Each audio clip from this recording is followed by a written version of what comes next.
Mikey is back with another skateboarding game. This time it's Super Skateboarding for your Atari 7800 Pro system.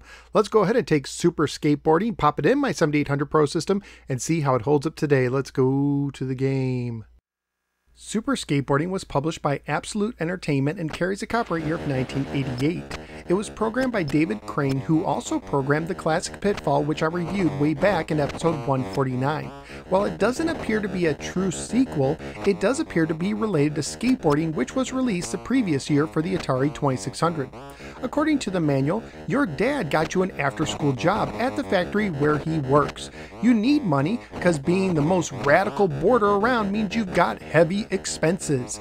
The job is a skateboarder's dream come true. Miles of halls and tubes to perfect your moves. Just cruise through and turn off all the machines and lights in the factory. Hurry up, because power is leaking out fast. Naturally, there's a catch. You get paid depending on how much power you save, and you've got to be out of the factory by 5:15 p.m. today.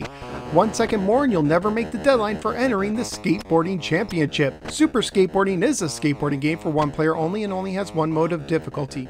For the controls, you press the button to jump on your board when off of it, or to jump when you're on it. Use the joystick to move your character left and right and press down to duck.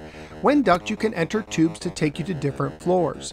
The goal of the game is to turn off all the equipment in the factory and leave the factory via the front or back entrance before the clock hits 5:15.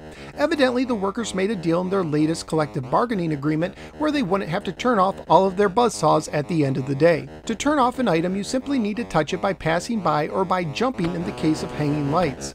Touching an off item will turn it back on. If you hit something like jumping into the top of a doorway, you will fall off your board and you'll need to pick it back up and press the button to jump back on it. You can also press down twice to get off your board if you want to do so.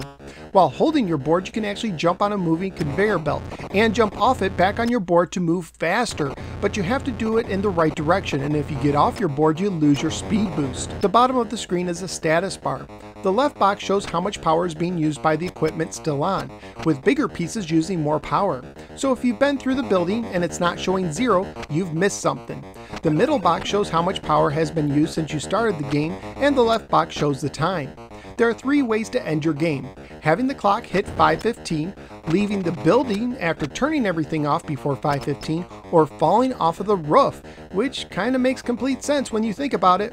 The manual includes ratings based on how quickly you complete the game. If you are unable to turn off all the machines by 5:15, you're lower than a dork. If you turn them all off by 5:10 or later, you're a geek. If you turn them all off in between 5:05:31 and 5:09:59, you're mellow. If you turn them all off between 5:04:31 and 5:05:30, you're mondo. And if you turn them all off by 5:04:30 or less, you're totally tubular. Sadly, even though the manual mentions earning money, the game never tells you how much you earned. Graphically speaking, I thought the game looked good, although nothing really wowed me. Sound and music wise, I thought the sound effects were good and liked the music. The music itself can be turned on and off with the right difficulty switch, so if you don't hear it, there's nothing wrong with your game, you just need to flip the switch. Family friendly wise, if the game was released today, I anticipate it would get an E for everyone rating. Except for the whole falling off the roof thing, that might push it up a little bit. At the time I researched on eBay, including shipping, loose copies were going anywhere for $13 to $29. So what did I think of Super Skateboarding on the 7800?